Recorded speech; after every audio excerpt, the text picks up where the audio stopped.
I want to show you something I found while going through IMF press releases last Tuesday morning.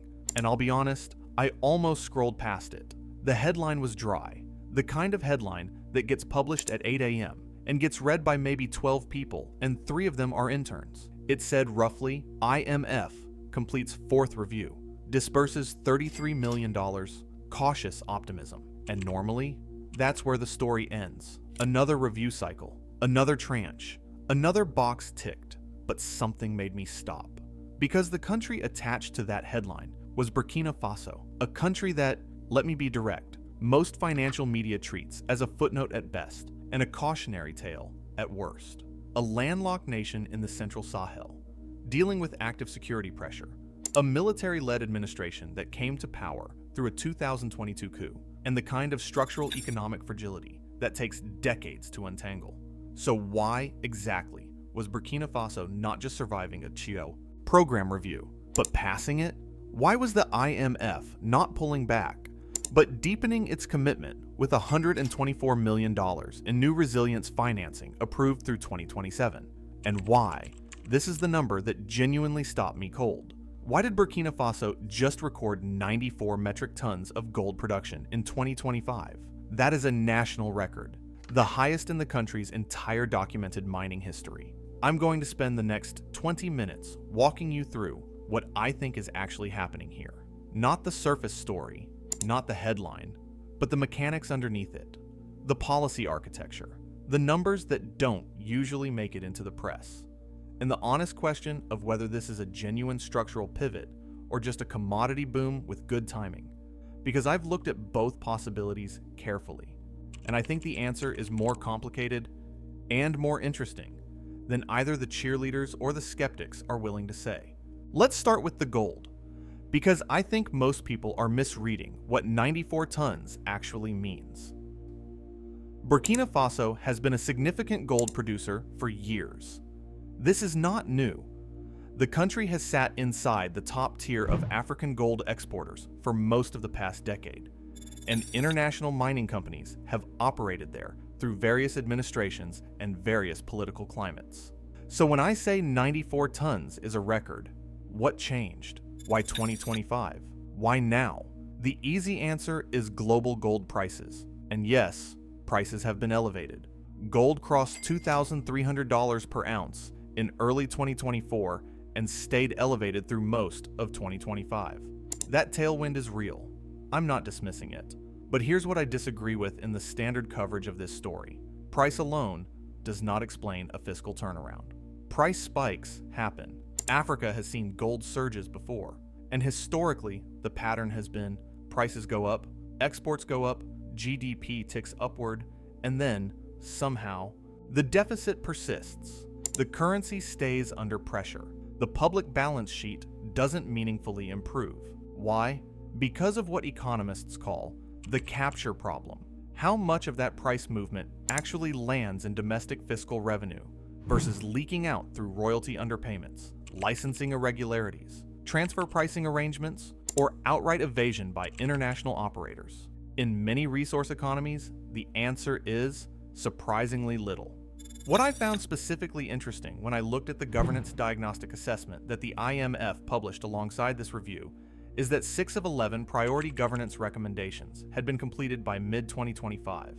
That's not a perfect score, but for a country in active security strain, completing more than half of a formal governance reform agenda in under 2 years is not nothing. And specifically, this is the detail that matters. One of those completed recommendations was strengthening the integrity of mining license procedures, the process by which the government awards extraction rights, the mechanism through which royalty frameworks are enforced, the exact lever that determines whether a price surge ends up in state coffers or gets quietly routed elsewhere. When I look at that alongside the 94-ton figure, I stop seeing a simple production story and start seeing something more deliberate. The Traore administration came in with explicit rhetoric about reclaiming resource sovereignty. That framing has been criticized by some analysts as more political theater than substance. But the licensing reform completion suggests at least some of that rhetoric translated into actual policy mechanics. Here's my honest assessment. The record output and the governance reform are not coincidental. They're structurally linked. More production under tighter oversight generates a different fiscal outcome than more production under loose oversight. The math changes, the revenue capture changes, and that, not the gold itself, is what shifted the balance sheet. Which brings me to the number I actually find more significant than 94 tons. The current account. A current account surplus means that a country earns more from the rest of the world than it spends on imports and external obligations. It sounds technical. It is technical. But I want to explain why. For a country like Burkina Faso, moving from deficit to surplus isn't a bookkeeping update. It's a strategic reorientation. For years, Burkina Faso ran persistent current account deficits. Import dependence outpaced export revenue. That forced a constant cycle of external financing, borrowing from institutions, drawing on reserves, managing exchange pressure. It meant the country was structurally reactive. Every external shock, a drought, a commodity dip, a security escalation required a financing response rather than a domestic buffer response. That's a fundamentally different power position. The projected figures in the IMF's 2025 review show Burkina Faso's current account moving to a surplus of approximately 1.1% of GDP in 2025, and then 0.8% in 2026. Now, 1.1% isn't enormous. I want to be clear about that. This is not a dramatic surplus by global standards, but it's the direction that matters. It means the trajectory has reversed. It means the country is, for the first time in recent memory, earning its way forward rather than borrowing its way forward. And that changes the posture in every subsequent negotiation with lenders, with development partners, with investors, with regional neighbors. What I find notable, and this is where I think the analysis gets underreported, is that this surplus came alongside fiscal discipline, not despite it. The government maintained a deficit ceiling of 3.5% of GDP, while simultaneously protecting health and social expenditure. Inflation was contained. Debt was described by the IMF as sustainable. Now, I've seen some commentary that frames this as Burkina Faso simply following IMF orthodoxy in exchange for continued program access. That's a fair critique to raise. But I think it misses something. The fact that a military-led administration with explicit pan-Africanist rhetoric is simultaneously maintaining IMF program compliance while pursuing sovereignty-oriented resource reforms is genuinely unusual. Those two things are not supposed to coexist in the standard narrative. Whether that coexistence is sustainable, or whether it's a temporary pragmatic arrangement that breaks down under political pressure, is the most important open question here. I'll come back to that. But first, I want to address something that I think gets completely buried in the financial coverage, the climate financing piece, because it's not a side note. It's actually the most strategically interesting part of this entire package. The $124.3 million Resilience and Sustainability Facility, the one approved through September 2027, is being reported as climate adaptation funding. And it is. But I want to reframe what climate adaptation actually means for a landlocked country in the Sahel, because I think the standard framing seriously undersells it. Almost 80% of Burkina Faso's population depends on subsistence agriculture, not commercial farming, not agri-export. Subsistence, which means food production, household income, and community stability, are all tied directly to rainfall patterns, soil quality, and seasonal cycles that are becoming increasingly unpredictable. When a drought cycle hits, Burkina Faso has to import staple foods. Emergency food imports cost foreign exchange. They widen current account pressure. They create inflationary spikes in domestic markets. They can destabilize rural communities who are already operating on thin margins. And that rural instability feeds, historically consistently, into the security dynamics that everyone already watches. So what does the Resilience and Sustainability Facility actually fund? irrigation system improvements, agricultural risk financing mechanisms, disaster buffer preparation, seed resilience programs, the specific infrastructure that reduces how much the country needs to import when rain patterns fail. My argument, and I'll put this clearly so you can push back in the comments, is that this is not environmental policy. This is sovereignty infrastructure. Every irrigation line built is a reduction in import dependency. Every agricultural buffer fund established is a reduction in emergency borrowing exposure. Every point of domestic food stability is a reduction in the external leverage that lenders and partners hold over the country when the next dry season arrives. I spent some time last week comparing Burkina Faso's current approach to what happened in the Sahel during the 2011 and 2012 drought cycles, when similar structural vulnerabilities produced food. Crises that required emergency international intervention at scale. The difference in the current framework is that instead of arriving after collapse, adaptation funding is being structured before the next shock. That's a fundamentally different risk posture. Is it enough? Almost certainly not on its own. $124 million over 2 years in a country of 23 million people facing accelerating desertification is not a solution, but it's a framework. And frameworks, when they're built right, compound. Here's the thing I keep coming back to when I look at all three of these pieces together: the gold production record, the current account flip, and the climate resilience investment. They're not separate stories. They're a sequence, and sequences have implications. I want to say something that might sound strange for a video about monetary policy and gold production. The most significant thing happening in Burkina Faso right now might be psychological. For decades, countries in the Sahel, and Burkina Faso specifically, have been introduced to the outside world through what I'd call the vulnerability vocabulary: poverty rates, conflict zones, aid dependency ratios, humanitarian appeals. That's the frame. That's what gets published. That's what investors and analysts and policymakers default to when the name comes up. What happens when the numbers tell a different story? When the frame breaks? Growth estimates for 2026 are sitting around 5%. The current account is in projected surplus. Governance reforms are being formally acknowledged in institutional assessments. Climate adaptation is being funded proactively rather than reactively. The IMF, an institution that has had a genuinely fraught history with African economies across the post-independence era, is continuing and expanding its program engagement rather than withdrawing.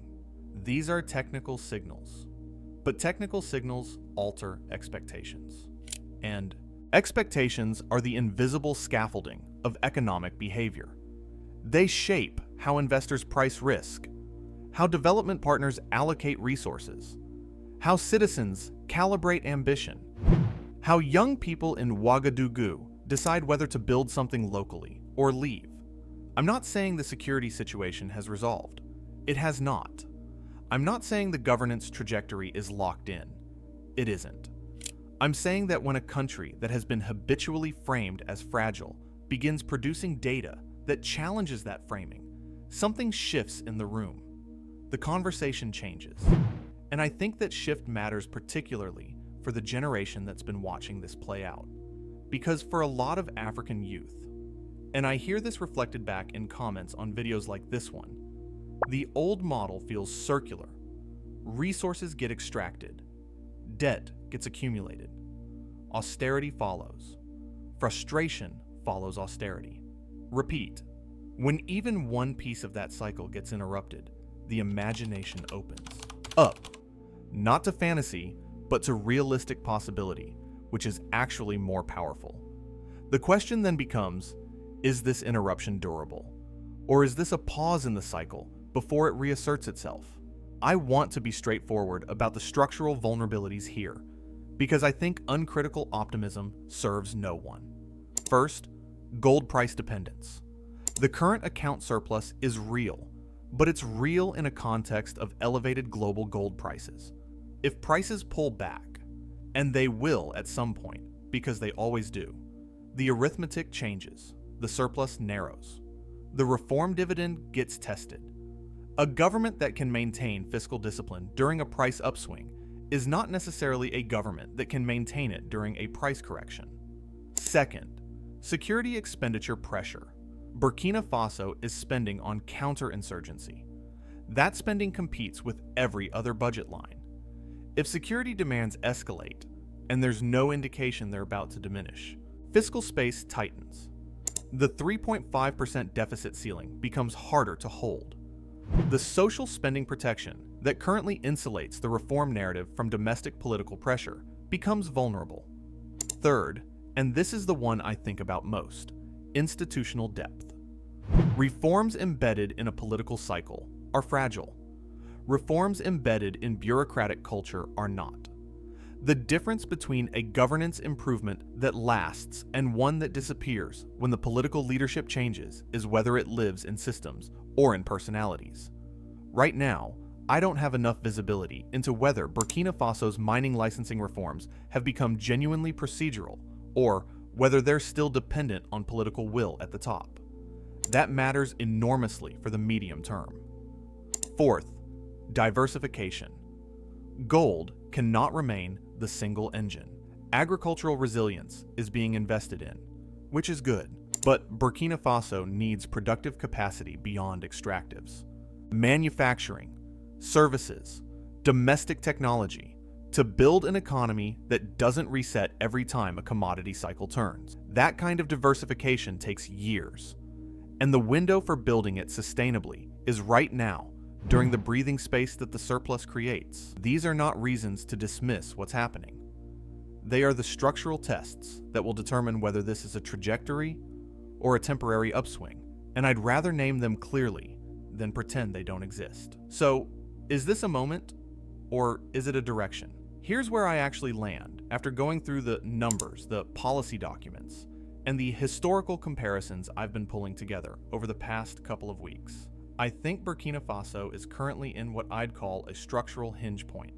The conditions for a genuine trajectory shift are present in a way they haven't been before.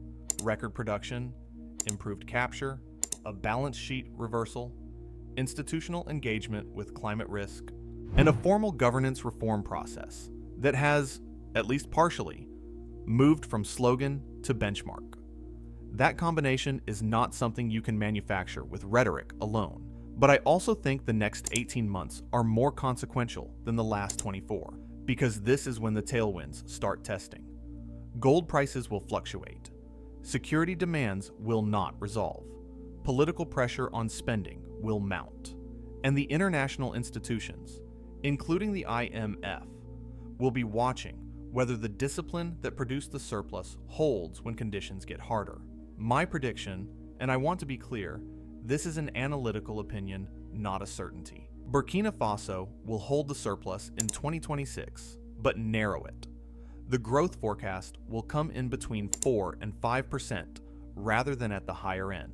Climate adaptation will show early measurable impact on food import dependence by late 2026, but not enough to be transformative yet. And the governance reform scorecard will either accelerate, which would meaningfully change the long-term investment picture, or plateau, which would signal that the easy reforms have been done and the harder ones are being quietly deferred. What I'm watching for specifically, whether the remaining 5 governance diagnostic recommendations get addressed, whether mining royalty collection data gets made public in verifiable form, and whether the agricultural resilience funding translates into documented yield improvements in the next dry season reporting cycle. Those 3 data points will tell me more about Burkina Faso's actual trajectory than any headline will. I'll be revisiting this in the second half of 2026. By then, the 2026 production figures will be preliminary.